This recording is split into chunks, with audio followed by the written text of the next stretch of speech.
Welcome to Smart Money. I'm your host Ibrahim Sani. Today, we take a look into the general elections and how this may impact businesses in the country. Businesses abhor volatility, they love stability. But for us to better understand what motivates the two is to better understand the issues affecting this general election. I've spoken to the founder of Merdeka Center, the polling institute, to better understand the core issues affecting this particular general election. Well, basically, this is a survey that we've conducted, or rather a survey question that we've been asked repeatedly over time. So, over the last many years, we have built a time series of data that tells us the mood of the nation.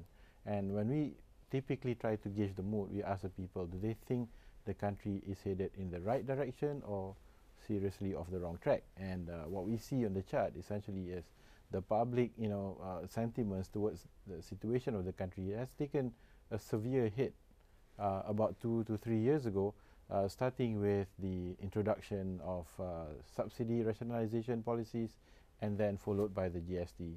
And what we saw over the last 3-4 months of last year, and I think extending into the first quarter of this year, is that the political situation has changed in a sense that while there has been uncertainty over how the opposition is going to come together and so on, it has been a very prolonged scenario, and the opposition is bickering among themselves over who's going to be their PM candidate and who is in coalition or in partnership with one another. All of that, I think, has dampened public mood and trust in their ability to present an alternative to the ruling Barisan Nasional. It appears that the Chinese voters will remain, I think, maintaining their anti-establishment stance. So it is likely that they will vote not just DAP but any other party that is with the opposition, I think with the exception of the Islamic Party. So that hasn't really changed very much. Well, in part, the Malay electorate, I think, is motivated by two things, or rather when we see the movements in the trends amongst Malay voters, two particular factors come into the picture. Number one is the state of the economy and the ability of the government to address or mitigate some of the pitfalls in the economy, cost of living and so on. Number two, I think, which is more deeper and latent in terms of their sentiments, is their confidence that whoever leads, whichever party that leads government, is able to protect the communal interests, the rights of the Malays. It's nearly the same across the board, but the principal area of difference is generation. Younger Malays, particularly those that are in their 20s, so by that I mean people who are voting for the first time or who are currently just beginning their careers after graduating from college or exiting secondary school, those people are less politically loyal, so to speak, meaning they are not strongly supportive of any party. And at the current situation, we look that as if they are more inclined to be anti-establishment than being pro-establishment. Because when we look at the latent concerns, communal interests and so on, we think that despite the drop in sentiments due to the economy, many Malay voters remain distrustful of the opposition. And therefore, even though they're not happy with the way some of the things are being run in the country today, it is not easy for them to make the leap to an unknown party or a new party or a weak coalition. Indian vote is relevant in a number of seats because Indian voters, they number close to 1 million in number, and they figure fairly strongly in about 22 to 24 parliamentary seats. And I think what I think is critical is that in the contest to come in GE14, the Barisan Nasional needs every single vote they can get, provided that they can deliver the goods and dependent on how the opposition arrange themselves. So every single vote, especially from the Indian community, becomes critical. With these findings, we try to better understand, is it the issue of quality of leadership or the cost of living or any other issues pertaining to the Malaysian populace? One thing that we want to note is that crime is no longer a top-of-mind issue today. If you look at political parties, you have to look at both sides of the divide.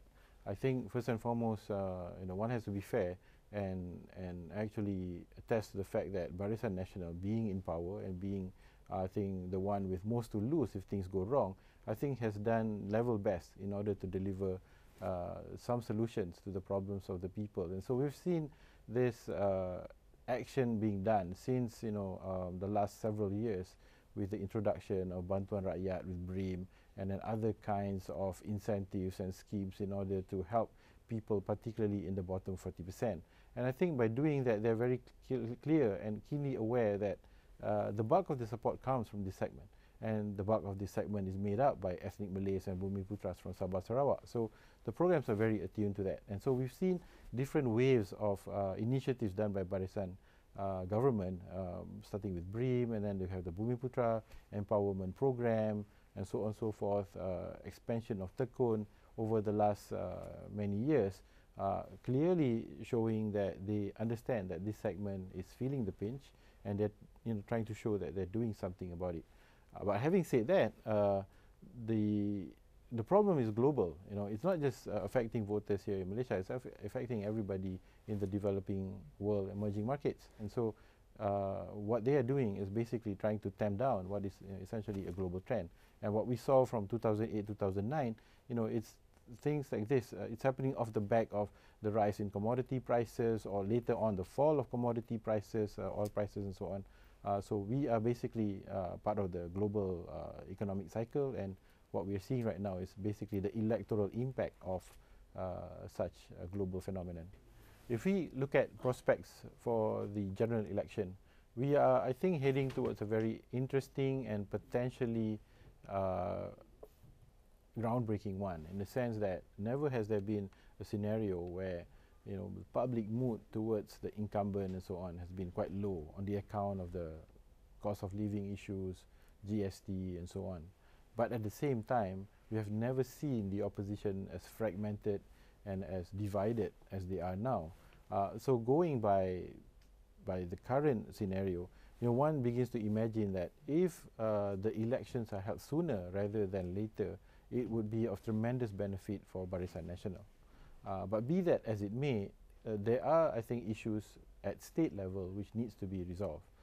In some of the key states, such as Sabah, which is considered a safe deposit state for Barisan Nasional, there are issues following the dismissal of former UMNO Vice President Shafiq Abdal, where the latter is trying to effectively organize or galvanize the opposition in the state.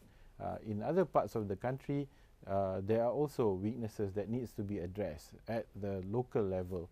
And so it means that while I think the advantage is with Barisan Nasional, there are still issues to be addressed in the lead up to the election. So one looks as if it could happen later this year, which is still a strong possibility, but it could also happen sometime next year, when I think the leaders of Barisan Nasional feel more comforted that their strategies to solve problems are addressed.